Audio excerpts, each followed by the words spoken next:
past few years, we've heard the term free agents and been told we would all need to become one in order to succeed.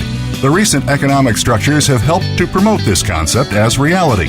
Where do we get the tools to take control of our career path in the present and future? Welcome to the Career Confidante with your host, Marie Zimenoff. Marie and her guest experts are here to provide you with the tools you need to move forward and achieve your career goals. Now, here is Marie Zimenoff. Hello and welcome to the Career Confidante. We're glad that you're here today. And today we are going to be talking with Cassie Hatcher, who is an expert in military transition. And Cassie, we're so glad to have you here today. Thank you for joining us. So glad to be here, Marie. Thanks for inviting me on. Yeah, and you put in your information that you sent to me that 200,000 military service members separate from the military every year. That's way more than I would have imagined. Yeah, absolutely. There's, between the Army, the Air Force, the Marines, and a small amount of Coast Guard, there's a lot of people separating every year, whether that's, at their 4-year mark, a lot are pushing to 20 years plus. So that's kind of the primary area where I work in, is with the senior enlisted and officers. All right. So after 20 years, these individuals come and they say, I want to transition. And how do I translate my military experience into, something that civilians will understand? So where do we start? How do you help people get started? So you want to carefully consider what transferable skills that you have compared to the type of job you're applying for. There are so many military occupational specialties. They call them MOSs. In the Army alone, there are 190 different MOSs, or occupational specialties, just for enlisted soldiers. So a few things, of those MOSs are transferable, and others really aren't, like artillery or infantry. Unless you're going into defense contracting, it's likely that it's not going to be directly transferable. One thing that those who have been in for 20 years almost guaranteed they're going to have a lot of leadership experience, a lot more than most civilians. So it's really, for those that are separating, that are a little anxious and feel like they've never done anything but Army or Air Force work, they do have an advantage over civilians in that leadership arena. So a lot of my clients are targeting either operations or logistics management positions. And where I see them struggle is in translating their title. So I work with a lot of battalion commanders or brigade commanders, and no one really knows what that means. I'm assuming, most civilians do not know what that means unless they have military experience. Even I've found a lot of people from the Air Force do not know Army, lingo, and vice versa. So even if you think, well, this individual is former military, they're going to know what I'm talking about. That is no guarantee. So let me give you just some examples. For example, a battalion commander might be considered an operations director or an executive leader or a senior personnel and program manager. And then a brigade commander, which is a little bit higher, a brigade is composed of 3 to 6 battalions, might be considered an executive director or a VP of operations. And then I reserve the term CEO for someone who's a general or above. So those are some of the things that you definitely want to make sure, you translate your titles right off the bat. The other thing is you want to make sure you translate acronyms. And I know this is common practice in resume writing that we're going to write out acronyms whenever possible, but especially when it comes to military experience, you don't want to say, I attended AIT. You want to say, I attended Advanced Individual Training. And that's both for human being purposes and for ATS purposes. So those are kind of the top things I would look for, is acronyms and titles, and making sure that they are translatable to the civilian world. Yeah, and the titles can be tricky because people will say, how will they check or what will they do? But in the military, there are some standards of translation that no one's going to, they're not going to get in trouble for translating these titles. Am I correct? Exactly. Yeah, because it's not going to be a direct translation. So a lot of people will go ahead and write in that they were a master sergeant or a first sergeant in parentheses. Oftentimes I will do that just in case, and to make them feel more comfortable. But you absolutely want to make sure that, a civilian's not going to know that a master sergeant is an E9. That's the highest enlisted rank that you can reach. Or chief master sergeant, actually, is the highest that you can reach. But you could absolutely put both just to feel comfortable yourself and also to make it translatable. Yeah, and do they have some leadway? I mean, we're always careful with titles and making sure that we're truthful, but if my client was in charge of, logistics, moving equipment, that's, for some reason, I have a handful of military folks that have been in charge of moving equipment out of foreign countries. So we would put, logistics manager, so that it would show the specific type of leadership that they were doing, and make it as specific as we could to both the job that they were doing and the job that they were targeting. Absolutely. Yep, that's a good strategic direction to go. Yeah. I think that's a perfect way to do it. And if someone's having trouble kind of figuring out what they want to transition into, how do you help them figure out what direction might be the best fit? There are a lot of resources out there. A few right off the top of my head are like military.com. You can search, they have a military skills translator, as well as ONET, where you put in your MOS, and then it will give you a list of positions that would be similar in the civilian world. So that is, again, military.com, and then ONET was a good place to start. Luckily, a lot of the clients that I work with, they really have a pretty good vision of what they want to do after 20 years. Some of them know that they really like the government and they want to, stay and head for a federal position. Some have worked with government contractors and know that they want to go that direction. And a lot of the clients I work with are absolutely done with all things federal and military, and they're looking to go with a more agile, civilian company. So, if you have absolutely no idea, start at those resources.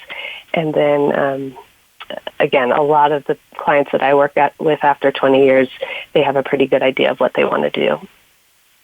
Yeah, and we covered federal job search 2 weeks ago, I think, with Robin Schlinger, and those resumes are very different. So you and I today are going to be talking more about transitioning into the civilian world. And are there any other resources that you would point people to? And then we're going to dive in a little bit to other ways that they can translate. Yeah, absolutely. Well, there are a couple of free resources out there. One of them I worked with for over a year, which is Hire Heroes USA, is a veteran nonprofit organization, and they will write your resume for free. So I would connect with them, as well as Wounded Warriors. Now, the biggest thing that I see, because I do go to job fairs and I'll do free resume reviews, primarily for military clients that have security clearances, and I see the same resume probably 55 to 60% of the time because they're using those resources, which are great. I support them. But if you're looking to stand out, you don't want to have the same resume as 50% or more of candidates. So that's when, especially if you are, targeting a job that's $50,000 a year or more, investing that small amount in a resume writer is pretty critical. Yeah, because this translation, it's just very similar to when someone's changing careers, right? When you're making that transition, connecting the dots is so important. And as you were talking about, those transferable skills, but we really have to translate them and share the accomplishments that match that new job. And those transitions are just more challenging. So getting some help from the free resources, and then stepping it up if people need to be able to connect the dots. So that was Hire Heroes USA. Okay. And because there's Hiring Our Heroes, there's a lot of different Hire Heroes programs, but that's the one that I would recommend, as well as the Wounded Warriors program. Okay. Also a nonprofit. Excellent. So when people sit down to write their resume, what are some of the things that they should do before they get started here? That's a really good question. The first thing I would do is actually pull up your performance reports, as well as any recommendations for awards, because they are actually very quantifiable. So I would pull out your highlighter and start by just any dollar amount, number, percentage that you see. Start there and start highlighting things, because most military have a really high dollar value of property, assets, and equipment that they've managed. They might have some large budgets that they've managed, program management. Usually they have a large number of personnel that they've managed at the same time. So those are all three things that I would have in the top third of your resume every single time. And don't sell yourself short as well, because especially I've noticed my female clients, I will ask them, okay, so what budgets have you managed? What was the dollar amount? What was the dollar amount of assets? And sometimes that will be on their performance reports, but sometimes it won't. And I had one particular client that I'm just asking over and over, and she just said, I don't have anything. I didn't manage anything. Oh, but I did manage, the people who are responsible for those assets and equipment. I'm like, well, that counts. You manage the people who are responsible for it. So just, again, don't sell yourself short as far as what your responsibilities were. Okay, good. And as we talked about before, really having that focus first, so you can think about which things really connect with what the future hiring manager will want to know. Well, we're going to take a short break, and when we come back, we will delve into more tips for how you can transition your military experience into the civilian world. We'll be right back in just a few minutes.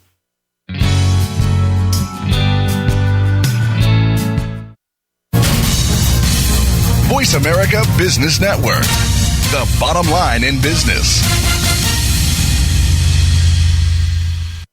You know that the career landscape has changed and that you need to be proactive about managing your career. You can have the foresight, skills, and confidence you need to take charge of your career and seize opportunities. A strategic advantage and career expert, Marie Zimenoff has helped thousands of leaders like you get focused, get found, and get hired. Visit getcareersmart.com to find out more. That's getcareersmart.com, or call 800-521-2080 to schedule your complimentary consultation. Today, expertise equals credibility. When you know what to do and how to do it, people follow because they acknowledge that you know more. However, stepping up in your career eventually pushes you out of your comfort zone of expertise.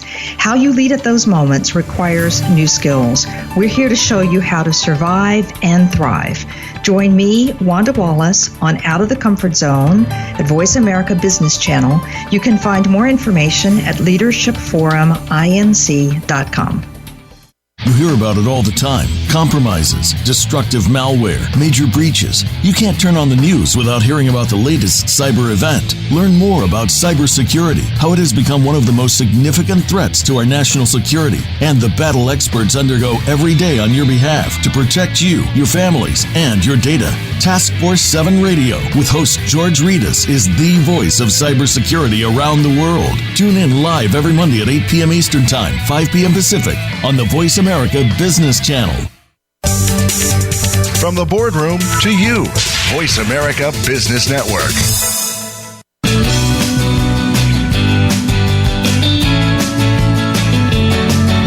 You are tuned in to The Career Confidante with Marie Zimenoff. If you have a question or comment for Marie or her guest today, please call 1-866-472-5790. That's 1-866-472-5790. You may also send an email to marie@astrategicadvantage.com. Now, back to The Career Confidante.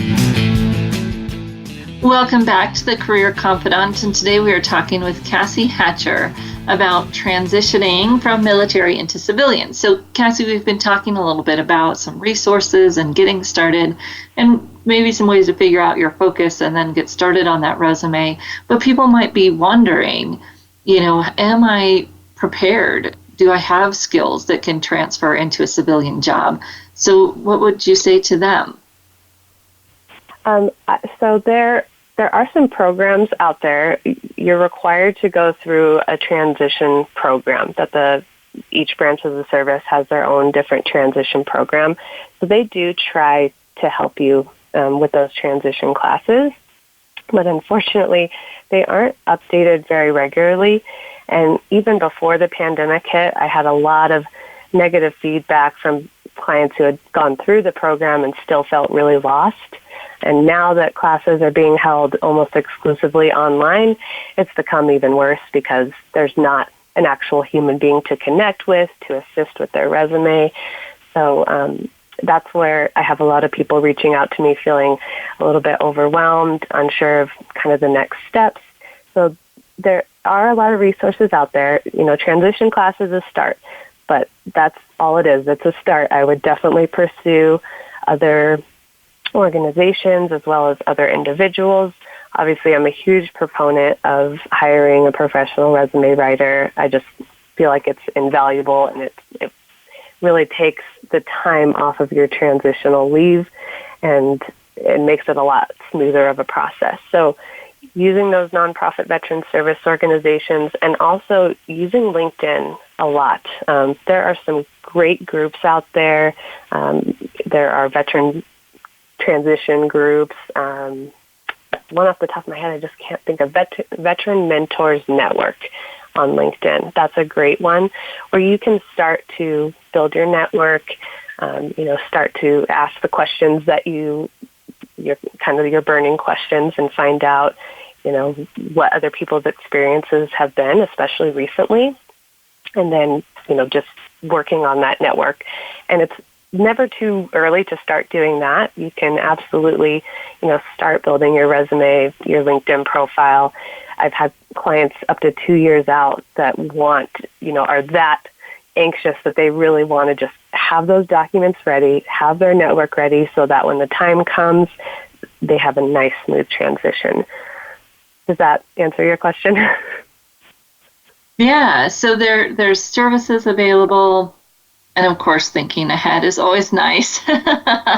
Always nice when we can do that and make sure that they're engaged in their transition class that they get from their organization. And I know that with a lot of that going virtual, there has been perhaps some innovation there as things were going virtual. So to make sure that they check that out and take advantage of that resource and then be ready to get the services that they can get to move beyond that. Exactly. So this is often a challenging thing, right? Because there are infinite opportunities, but are there specific companies that people are finding value the military experience? Absolutely. Especially over the last 6 months or so, a lot of my clients have been hired at Amazon.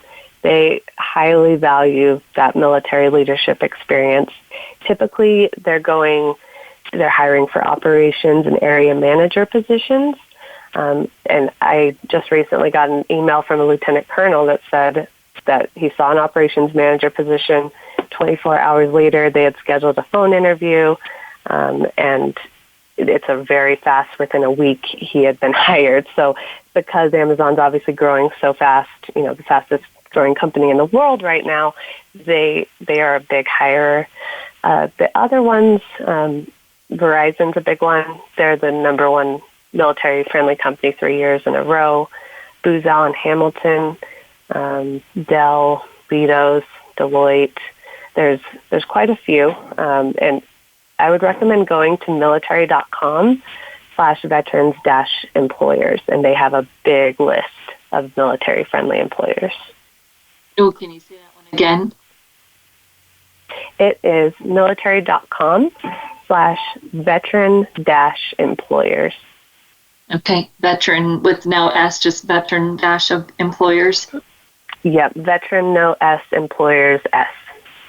Excellent. Okay, so people are this was maybe, I don't know, I feel like it was a year or 18 months ago. There was a large push for employers to get on the list of being veteran friendly, and so that was a good thing, right? It spurred some companies into action and rethinking about how they connect.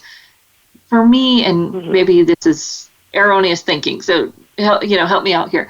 I went to talk to a Department of Labor, and we were brainstorming, and I was trying to get them to brainstorm some of the stereotypes that people have against military, because they were very positive, and companies love veterans, and there's they love that and they want to hire it.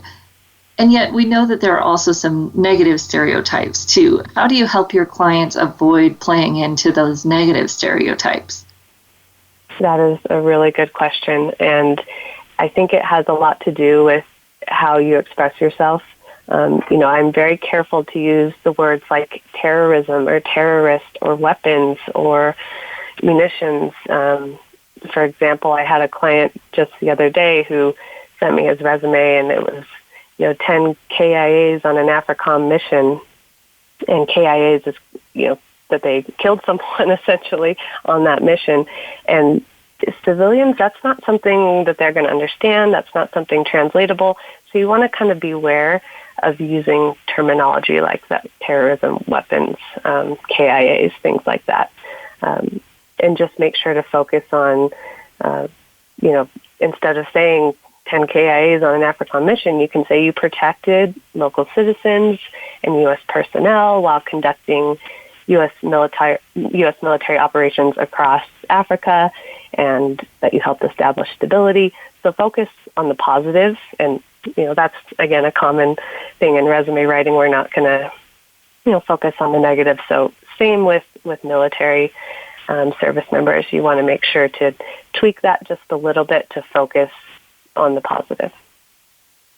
Focus on the positives, and also focus on what is translatable into the other world, right? And this is one of the things, I can't remember the data, but it was, military service is not as pervasive as it used to be. So most people don't know someone directly who served in the military. They're not familiar with all of the lingo.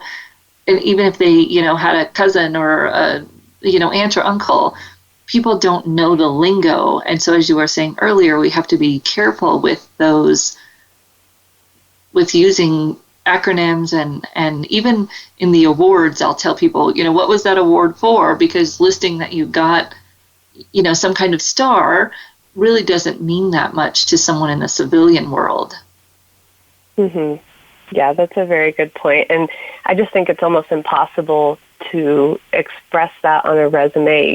Things like, I had a client that's done survival evasion training, which is a very more intense than I knew until I talked to him about, you start at point A with your team, and they're going to give you bits and pieces of information, and you're trying to get to point B. And, during your journey there, they're trying to pick off the weak people. They're trying to pull information from you. And sometimes it's physical. So, it truly is a kind of a brutal process, but you can't express that on a resume, and you don't want to. Now, if you're in an interview and you want to say, I am really great under pressure, let me give you an example of when I did survival evasion training, and they had taken 9 out of 10 of us, and I had to be the one to, step forward and get my information to the finish line, or something along those lines, where you can tell that story to a person, but it's really, really hard to do that on a resume. So I would just steer clear. Yeah, and if they did get some kind of award that they can speak to, it just was always a case-by-case basis with me. Again, maybe I'm thinking wrong here, but some people would say, I have all these awards, and I said, well, tell me about them. And if we really couldn't communicate it in a way that the person on the other side was going to understand. We might put those awards down at the bottom depending on their format or their employer who they're targeting. And sometimes I just say, for this position, that just doesn't seem to make sense to include all of them. So we might include a few, or I don't know, how do you help people decide what stays and what goes?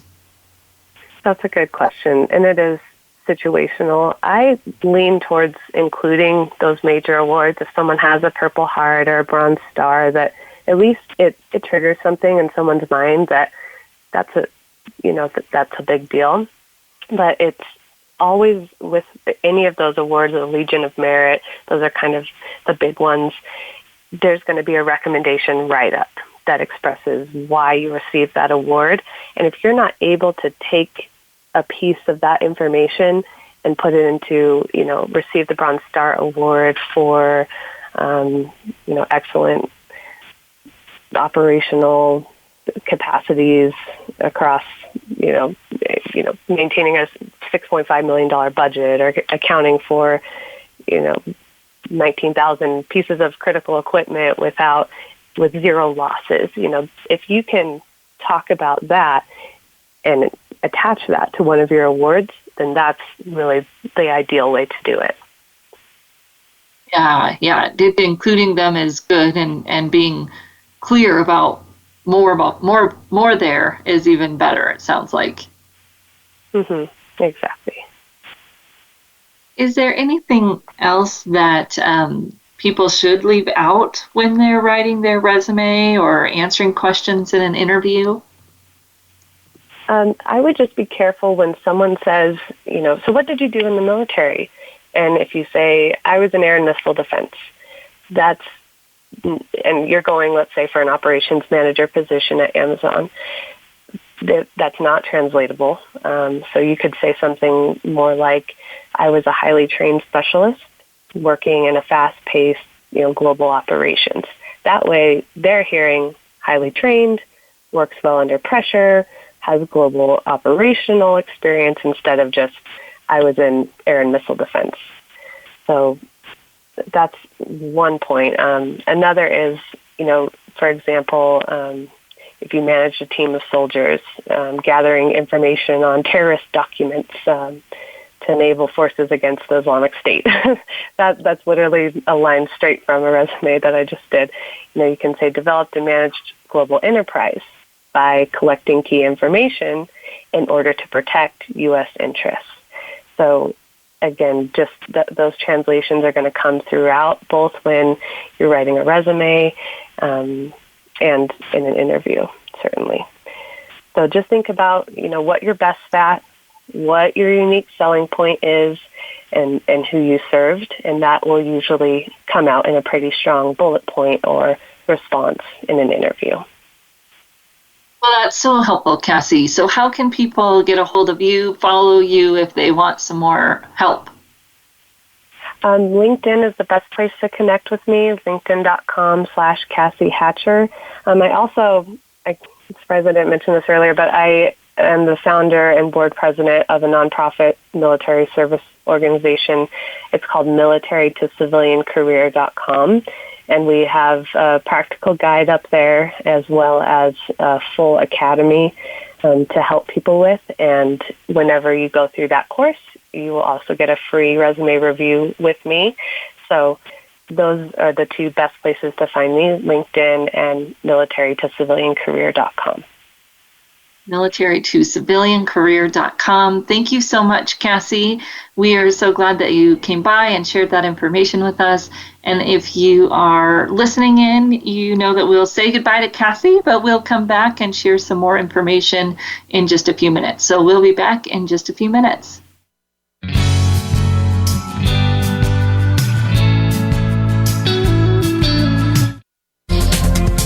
The business community's first choice in Internet Talk Radio. Voice America Business Network. You know that the career landscape has changed and that you need to be proactive about managing your career. You can have the foresight, skills, and confidence you need to take charge of your career and seize opportunities. A strategic advantage and career expert, Marie Zimenoff has helped thousands of leaders like you get focused, get found, and get hired. Visit getcareersmart.com to find out more. That's getcareersmart.com or call 800-521-2080 to schedule your complimentary consultation. Today we live in a truly global environment. Business can more easily be conducted now in almost any part of the world. How do you, as a business owner or professional, navigate the ever-changing business landscape? Tune in to Leadership Beyond Borders with host Kimberly J. Lewis. With a worldwide resource of guests, you'll find out what opportunities and challenges surround diverse and virtual organizations. Listen live every Tuesday at 3 p.m. U.S. Pacific Time on the Voice America Business Channel. Think you've seen everything there is to see in online television? Let us surprise you. Visit voiceamerica.tv today for sports, health, business, and more on demand 24/7. Voice America Business Network, the bottom line in business.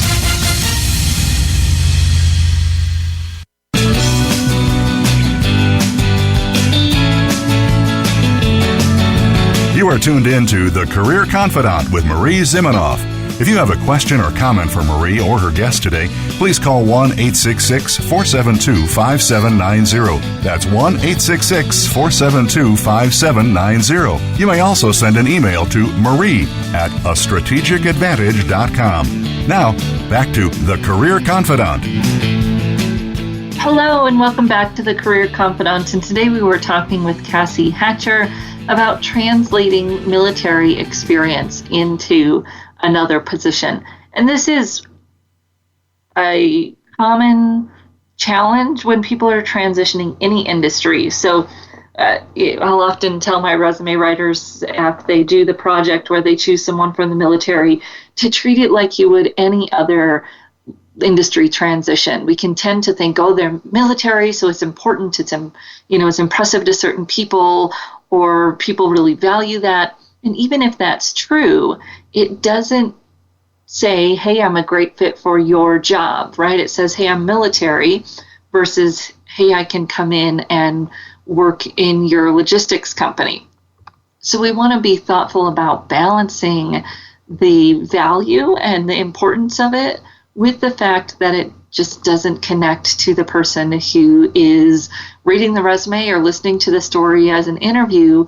If the person isn't translating into civilian language and isn't thinking about that transition and that translation, it isn't that they don't value the military. It's simply that they're not hiring someone to work in a military organization, right? They're hiring someone to work in their business, and they want to hear how that person can step into the business and do that job tomorrow.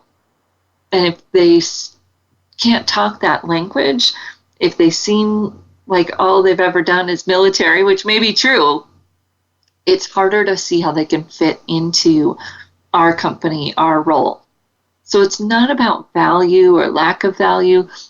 Some of it's about knowledge. As I said, a lot of people don't have a very in-depth knowledge about the military, or what they see of it is, on the news, which could be good or bad depending on their life experience. And they just don't know. They don't have that knowledge base. And we want them to feel like our client, or you, if you're the job seeker listening to this, we want them to feel like you could step in and do that job and not have a huge learning curve. And to do that, we have to translate into that future language. And as Cassie was saying, this starts with the job title. And we can use some of the translators to see what our job titles might be called in the civilian world. You can use the parentheses with your official title if you want to. But at this point, most of the military transition work has been done for you. And you can really translate your title without worrying about it too much. So if you were managing logistics for a company, go ahead and put logistics manager for a company, for an organization, a battalion, whatever it was. Go ahead and put that as your title instead of the military lingo. And how can you help people see what you've done and connect directly to the fact that you've been in that role? That's what they want to see, right? They want to see that you've been in that role and they need to be able to see it quickly without digging and reading a whole bunch, because we know that they don't have that much time to read, beyond the fact that, of course, you might go through an applicant tracking system. We're thinking that the human is going to look at it, because most of the HR people I talk to say that the humans look at things, but they are also in a hurry and they need us to hit them over the head with it, be really clear and specific, and do that translation for them. So that's part of our job when we're writing a resume, when we're creating a story for the interview, that we've done that translation. Now, Cassie and I didn't spend too much time on this, but a little bit, that the first step is really figuring out what types of jobs are you targeting, because how you'll translate your titles and what stories you'll tell and what you're going to write in your resume is all dependent on having that focus ahead of time. And you have that great experience you can translate into a lot of different fields, but knowing where you're going will tell us what map we're going to use to get there, how we're going to communicate your experience, and what types of words we're going to use to make sure we connect to that future hiring manager. And if you're feeling a little bit unfocused, or you're looking for that connection, start there, because it will be so much easier to write your resume and to think about preparing your stories when you have that focus in mind. And you can choose, a few different focus areas, but if you haven't made that connection and connected the dots, if you will, between what you've been doing and what you want to do, it's going to be more of a challenge. Then, as Cassie said, you can go to ONET or to military.com and the resources there to translate your job titles into something that will be seen by the civilian. And thinking about in your translation, how can you speak to what you've done in the language that the corporate people speak? And if you don't know that speak, it's a great opportunity to get some job descriptions together. They don't even necessarily have to be in your target geography. Target industry is great. Target role, of course. Get those job descriptions together and start seeing what the language is that people are using. And then even better, to start having some, conversations. I don't like to call them informational interviews because that term brings a whole lot of baggage with it. But having some conversations with people who do the type of work that you're looking to do, who are in those fields, who can help you connect the language and help you connect the language and help you think about what is important to those individuals in those roles, in those companies, so that you can use the best language. And of course, meet some people who work there that might be able to stand in your stead and pass on your information, share great tips, or be that referral for you into the organization. So start talking to people, getting that business lingo, and some of you will be familiar with that already or will quickly enjoy getting those discussions, and some of you, it may help you figure out what parts of the business, what types of businesses are the most interesting as you're having those conversations and seeing what people are saying and how that fits with what you want to do. Because as you're thinking about this transition, it just starts with the resume, and people say, you don't, whatever they think about a resume, whether it goes into a resume or your LinkedIn profile or whatever it might do, getting those stories down that demonstrate your qualifications for the future position and are communicated in the language of the future position. Those stories are your currency, right? They're your goal to get from where you are to where you want to go. And you're going to use those stories in your resume, in your cover letter, in your LinkedIn profile, and then obviously in your interviewing, in your networking.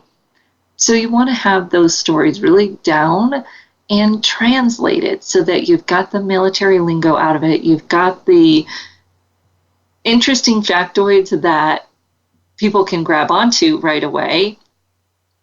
working in the desert where it was 120 degrees, or the facts that people can relate to, you keep, and the facts that people can't relate to or that might trigger negative stereotypes, you get rid of. Like Cassie was saying with the, mission kills, probably not something that we want to have being a connecting point in the civilian world. I worked with a gentleman once whose email address had the word sniper in it, and he was a nurse. He was applying for nursing positions.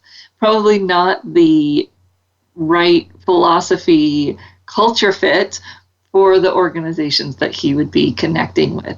So we want to think about that. We want to think about how we're going to come across both positively and negatively, and don't be afraid to go to that negative place and really think about what are some of the negative stereotypes and how can I make sure that I'm not playing into those, that I'm communicating in a way that people can connect to, that doesn't create polarizing views right away through my communications, and that I'm researching the organizations that I'm targeting and really understanding their culture as well, and how my values connect to their values, what we share, those connecting points that really we can get on the same page about, so that I have things to talk about in my interview that are interesting and relatable. That's what everybody wants. It's memorable. And how can we get those stories together? Start with the focus, start thinking about those opportunities that you've had, the accomplishments, projects, the missions, right? Usually I translate missions into projects because missions doesn't translate into the civilian world. What are those items and stories that you can start gathering and then translating into the language of the future employer? And you've already gone through that. You probably have great write-ups in your annual reviews and all the paperwork that you have. Gather it up and start creating a master list of those stories that then you can translate into the future language and be able to share with employers on your resume, in an interview, all of the ways that you're going to be sharing those stories. Then you can get those under your belt and get them translated and really be practicing and thinking about how you can tell them in a language that connects with other people. It's a great way to practice when you're networking or even talking to family and friends, to tell those stories in a way that other people can connect with, and that perhaps in a way that you can tell them, because we know that you may have classified information. So we're going to take a short break, and when we come back, go through a short checklist of translating experience from one industry to another. We'll be right back in just a few minutes.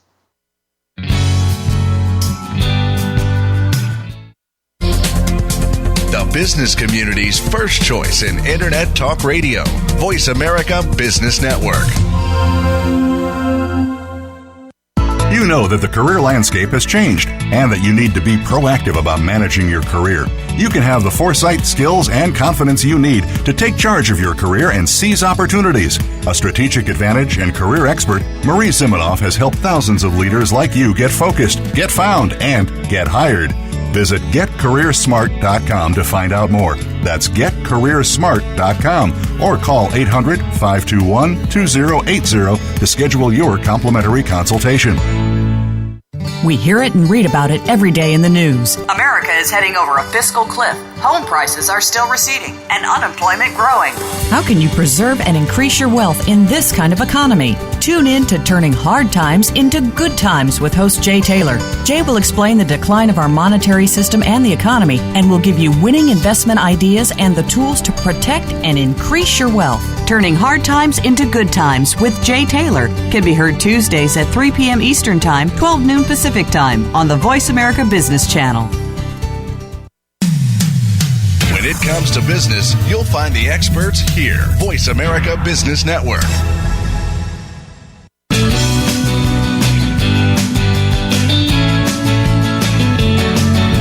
You are tuned in to The Career Confidante with Marie Zimenoff. If you have a question or comment for Marie or her guest today, please call 1-866-472-5790. That's 1-866-472-5790. You may also send an email to marie@astrategicadvantage.com. Now, back to the Career Confidant. Welcome back to the Career Confidant, and today we've been talking about transitioning from military to civilian, but I want to give you a quick list of tips for transitioning industries, regardless of, if it's military to civilian or computer parts to something else, computer parts to medical devices, whatever it might be. Here's what we need to think about. First, knowing your target industry is key. Knowing the target role is paramount. If you know the industry as well, then you can really dive into the language that those employers are using. What are the accomplishments that are really important to them, right? What keeps them up at night? What's going on in the industry? What are the pains? What are the problems? Really good communication comes from a in-depth understanding of your customer, of your target audience, of your reader. And marketing is what a resume, LinkedIn profile, interviewing, networking conversations, all of those are marketing. It's not always sales, right? We're not talking about sell yourself, but it's a marketing communications, right? You're talking about your value. You're trying to connect to the needs of the person that you're talking to. And when you do that, the more you know about those individuals before you start those conversations, the better. And then, of course, you're going to walk into those conversations early on and have a question, learning, there to gather information approach so that you can keep improving your communications as you go. So identify those industries that you're interested in. Start reading their industry publications. Start reading job descriptions that are from that industry, even if they're not in your target geography, although that would be best. Start figuring out what those companies are really looking for. What's going on in that industry right now? How is COVID impacting them? Because the more that you know those pains, the easier it will be for you to dive into your background and figure out when you've solved those problems. So that's your next thing. So you might create a list of this is what they're looking for. These are their pains. These are their challenges. And then, okay, when have I demonstrated that? When have I solved a similar problem? When have I dealt with a similar challenge? And this is where we want to try to get out of where you've been as much as possible and just talk about what you've done in those situations. Because especially if you're staying in a similar role, what you've done will be pretty much the same. It's just going to be in a different language and highlighted a little bit differently and maybe reweighted a little bit to really connect with that new industry language, pains, challenges, opportunities, etc. So once we've got those examples down and you start to flesh them out, then you start to get together your stories. So challenge, action, result, situation, action, opportunity, result. It doesn't really matter what format you choose. I like challenge, action, result because challenge has a little bit of that intrigue to it. And then you move it into the action and the result. You want to think about your stories that demonstrate the top qualifications and pains of your target audience and flesh out those stories. Challenge, action, result. What was the problem? Why were you doing this? Or what was the opportunity? Why were you doing this? What did you do? And then what was the result? How did you know that you'd achieved that goal? How did you meet that challenge? How did you take advantage of the opportunity, etc.? Then you're going to go back to those stories and scrub them for language that doesn't fit. So if you are working in the printer industry and you're working on a project to create the HP 192 printer cartridges, your new industry doesn't care. So you want to go in and wipe out as much of that industry language as you can so that you get to the essence of the story. What was really going on? What were your skills that you brought to it? What's the problem that you solved? Because a problem is not specific to the industry or specific to the part number or the project, or if you're coming from the military, the mission, right? The challenge is usually something that we can translate into the new audience. We can make it relatable. We can talk about the details in a way that anyone can understand them. And that's really our goal when we're getting into these stories. Not when you first write it, but when you're going back, you want to look at it and think, what's the essence here? What was really the problem? What could anyone connect to about this story? And then what actions did I take that I am going to use in the future? What skills does that demonstrate? Maybe what qualities about me, although you want to be a little bit careful there. We don't want to get too fluffy with these stories or transferable skills, right? We don't want to get too fluffy there. We really want to stay as true as we can to the hard skills that the new job is looking for, or soft skills that are demonstrated in a story so that they carry some weight. That's our goal. So we got, this is what they're looking for. This is when I've done it. Here are my challenge, action, results stories. Now I'm going to scrub those stories for the industry language, and I'm going to practice telling them over and over and over again without the industry language. And people always say, oh, Marie, I don't want to sound rehearsed during an interview. Guess what? You get to the point of not feeling rehearsed by rehearsing a whole bunch, not by never doing it. And this is the fallacy. People hear a great public speaker and they think, oh, they weren't reciting, they were so natural. They were natural because they've done that a million times. They were not natural because they've never done it before and they just threw a bunch of bullet points down and spoke off their bullet points. Very few people are that good. And when you are looking to make a transition, don't depend on that.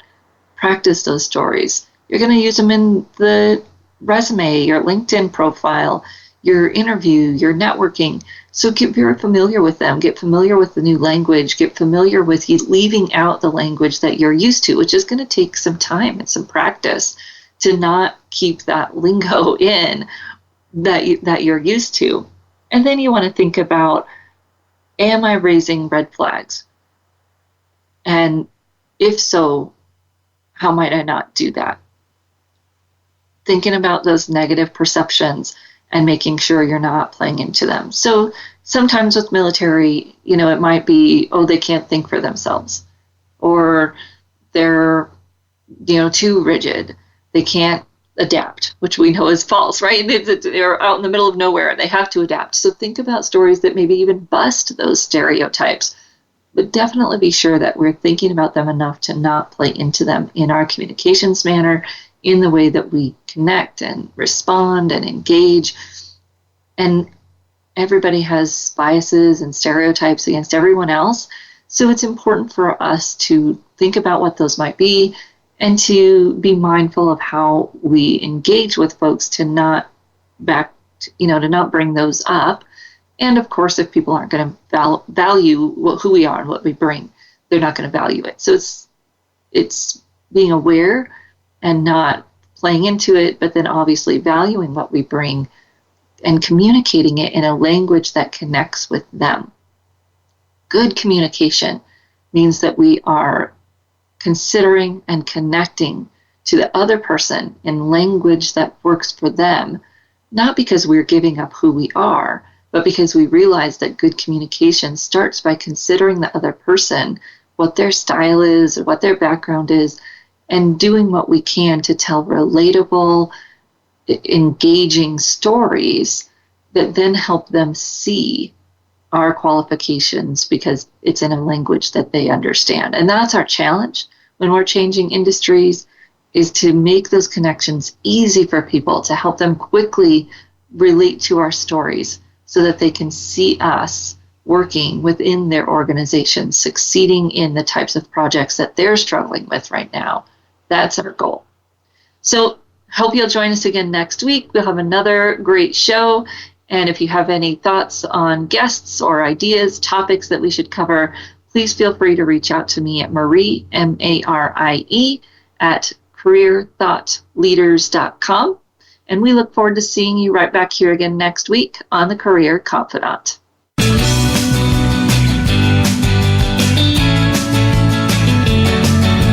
Thank you for listening to The Career Confidante. Marie Zimenoff will return again with another terrific guest next Monday at 6 p.m. Eastern Time, 3 p.m. Pacific on the Voice America Business Channel. Be sure to join us then.